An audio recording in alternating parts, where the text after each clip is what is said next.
let's kick it off. I'm so thankful to start this panel off. As many people may or may not know, gender inequality is an issue in America. Actually, 82% of U.S. consumers identify gender inequality as an issue in America. I know there's a lot of conversation around it, but finally we get some research around it, and I'm really excited to talk about this. So before we get into the study, if we could quickly go through, if you could just share your name and what you do, and we can work our way down the line, please. Sure. Latha Sarthi, and I am the Chief Research Officer for the ANA and for its leadership initiative on gender equality, SeeHer. It's called SeeHer? SeeHer, yes. And when was SeeHer started? SeeHer was started in 2016, actually launched at the Obama White House. And it was something that the ANA was very invested in. We work with marketers. We're the largest trade association that focuses on marketers. And we knew that this was a major issue. You mentioned gender equality. Actually, gender equality is the only inequality that is across the globe, every single country. And there was just a study by the World Economic Forum that showed that women are 7/10 as equal as men, again, across the world. So we knew, the ANA knew that they had to do something about this. And we also know that societal perceptions, how advertising and culture is perceived, has a big influence on gender equality and how consumers perceive women. So we're very invested in this initiative. Amazing. Mike? I'm Mike Elgus. I'm with Circana. We're a research company, and one of the things we do is measure the sales impact of advertising, and so that's the role we played on this project.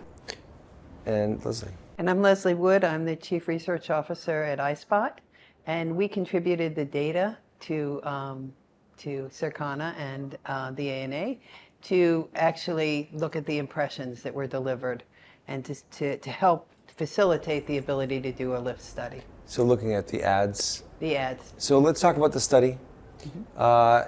It's called the Gem Lift Study. Why did you do it?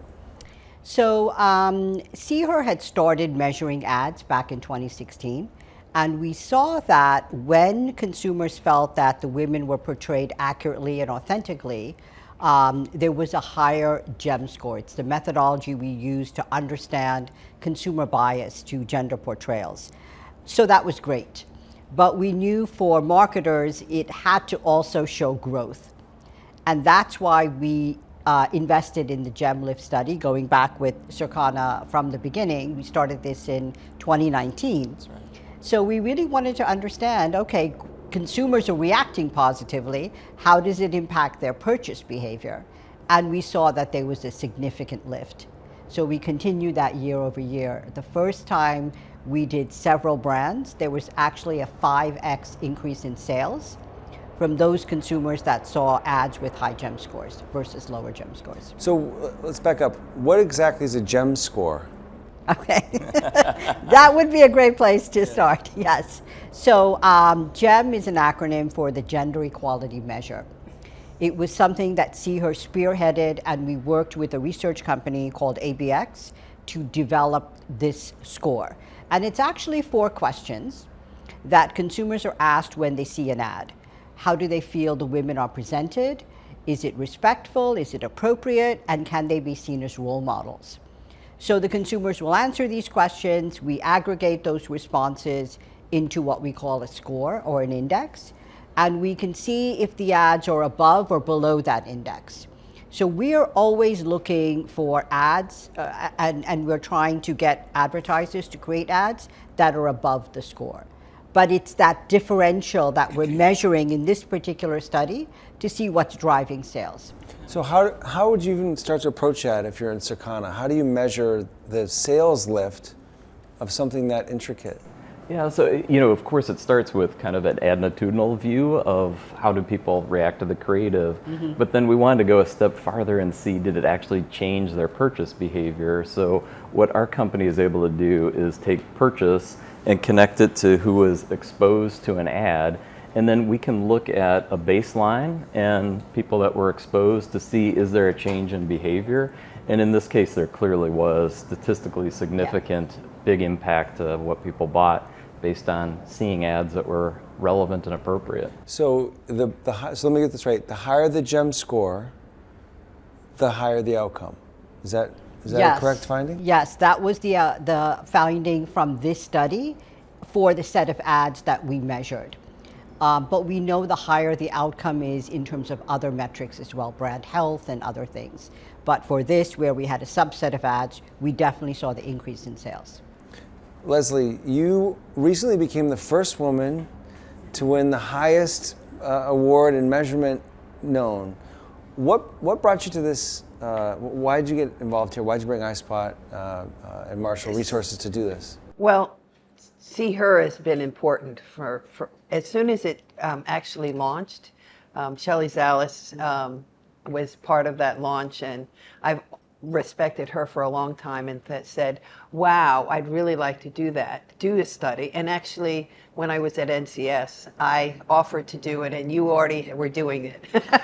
So being here, providing the data, like if I want to do more, I think it's really good for iSpot to be in this position. We do measure creative. We do lift studies. We are looking, ACE does a really good job of coming up with measures that are similar to GEM scores that actually show the empowerment and the value of women. And we support this work fully. We think this is an important thing for advertising to actually do a good job portraying women and helping girls grow up to be all the powerful women they could be, whatever that is. What are the kinds of things that you would look for then? What are some of the questions that would indicate health or not, lack of health? Is it open-ended? Is it yes or no? So the GEM questions themselves are closed-ended questions, but I think really what you're getting at is there's the response to the questions, but we really want to understand why are consumers reacting that way. And so we've done a lot of research trying to understand what's driving the score, the actual drivers. And really the critical thing is stereotypes. We may not think that there's still stereotypes in advertising and media, but there are. And we've done other research to show that from a consumer perspective, and this is again globally, but definitely in the US, consumers feel that there's women are less likely to be portrayed as leaders. We did this study in 23 as compared to 21. So that actually went backwards. And women shown as caretakers increased. Women shown as leaders, as strong, actually decreased. So we're seeing these very fundamental ways of portraying women not really reflecting who they are. And in some cases, these are trends, but it went backwards. So when you say, what are we trying to look for? We're trying to constantly break those stereotypes that keep seeming to come back and are really actually very hard to break. What's the response of brands when you take a study like this out? I'm sure you have feedback as well, but brands really this is what they're looking for. And they totally understand that this is a force for growth. And I think one of the things that we have now been saying is that this is actually an untapped growth potential. Every brand, or most, target women. But do they really understand how women want to be portrayed? Or do they just understand them as buyers and consumers? So they get it, and they really want to do a good job. So SeeHer is there to help them with all the tools. We have great partners to work with, but brands get it. We're trying to move this forward, and I think it's a great, inflection point for them to understand, okay, now I have the data to realize I need to do this. Yeah. I think that's really well said. I think every brand wants to be relevant, and every brand wants to be appropriate. They're looking for guidance, right? And I think what's nice is when you can then connect it back to sales lift, you realize that you're doing right by the business by doing right by your consumer. That's what effective advertising should do, is talk to the whole person, talk to them in a way that's relevant. And to your point, there are places that we're moving backwards, and I think it's because the younger folks are raising the bar. They That's expect very more true. of us. Gen Z Yes, is not going to absolutely. stand for these one-dimensional, stereotypical portrayal of anybody, and certainly not women and people of color. And so to give brands guidance on what that looks like, the GEM score helps with the diagnostics. We can help connect it back to the sales. It gives you the roadmap that you need. Yes, absolutely. Leslie, when you just at a high level, when you looked at all the survey and all the data, what came up for you? What were you? Actually, what I thought was iSpot actually collects data through ACE on empowerment, and we have all these different themes that we pull in about every ad, and that we're developing one that's a GEM score, GEM-like score, a SeeHer score for ads, because every advertiser should be able to see both before, when they're looking at storyboards and when the ad is out in the market, be able to actually see how did that work, who did it work for, what kinds of consumers felt empowered or not. Like building that in, I think it's great that we also do the media part and can provide the exposure, but because we're so involved in the creative, let's really have a sense of help the advertisers know when they're in the right direction and when they're not. And that I think that's a real remarkable step forward. So, yeah. So the report, if no one else reads it, you got Leslie changing the product. Yes. So that's wonderful. Yeah. Yeah. And did you find different segment? You brought up something interesting. I want to just pull out a little bit. Did you find interesting differentiation within the segments? Like you said, Gen Z. Like, is it that it's moving backwards, or is it that brands are being held to a different bar? Yeah. That's a great question. And when we started, the GEM score is expressed as an index. So the first study we did, if the ads reached the baseline 100, we saw lift, the 5x that I mentioned. The next study we did in 22, the bar was raised to 106. So the ads had to get to that point. In this last study, it was a 110. So it is definitely increasing because consumers' expectations are increasing. And this time, we saw a 10x lift in sales when they hit that bar, the 110 and above. And for Gen Z, the lift was actually higher than any other generation. It was 9 times, it was a 9x lift. And I believe millennials was like a 4x. So when Gen Z sees ads that they think are accurate, it absolutely hits their value system. And I think they're more sensitive to it. Their expectations, to your point, are higher. But I think some of us that have been around, and particularly folks that have been mistreated, you start to desensitize to it. This generation, I think, is bringing a fresh eye to say, no, I have expectations that are higher than that.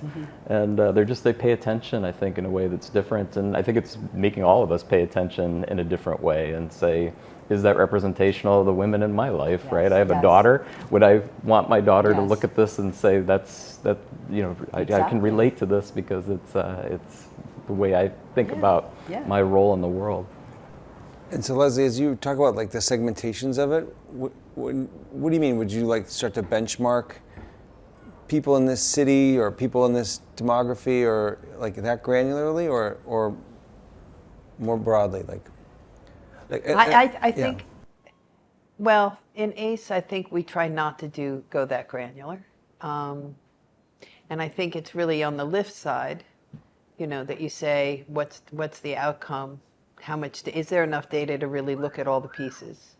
Now, would iSpot be able to look at lift? Sure. We do lift, both first-party lift and third-party lift, and we can absolutely do these kinds of things. But there's a history here, and you respect the Our job is to all of this conference is about collaborating, right? That's the theme. You keep hearing it every single, let's collaborate. How do we make things happen? How do we change? How do we evolve? How do we do better? And that means us supporting this in a collaboration, yeah. close us out with like some of the top line insights. Like, what were the things that you saw that you haven't talked about yet? That is there anything else there? Yeah, I mean, I first want to mention that we have some major brands participating with us in this study. L'Oreal has been a consistent partner. We also had AB InBev, Kellogg's was an initial partner, Pepsi. So this is something that major brands are very invested in, and we had several others as well. But, you know, I would say that this is, and you mentioned it, Michael, this is for everybody. When we looked at this, when we broke it out by gender, what did men, you know, how did they react? When we broke it out by race and ethnicity, by generation, as we did this time, by language, there is always an increase. And actually, one of the questions we've gotten in this current climate where, you know, DEIB is a little bit, people are a little bit nervous. We saw that when white consumers saw African Americans in ads, they also had a lift in sales. So everybody wants this. So it's challenging more than just gender norms. Yes, You're finding yes. more. People it's want to broader. see the people in their lives Yes. accurately portrayed. That's wonderful. Thank you so much for doing this today. I really appreciate it. Let's give a little round of applause. Thank you.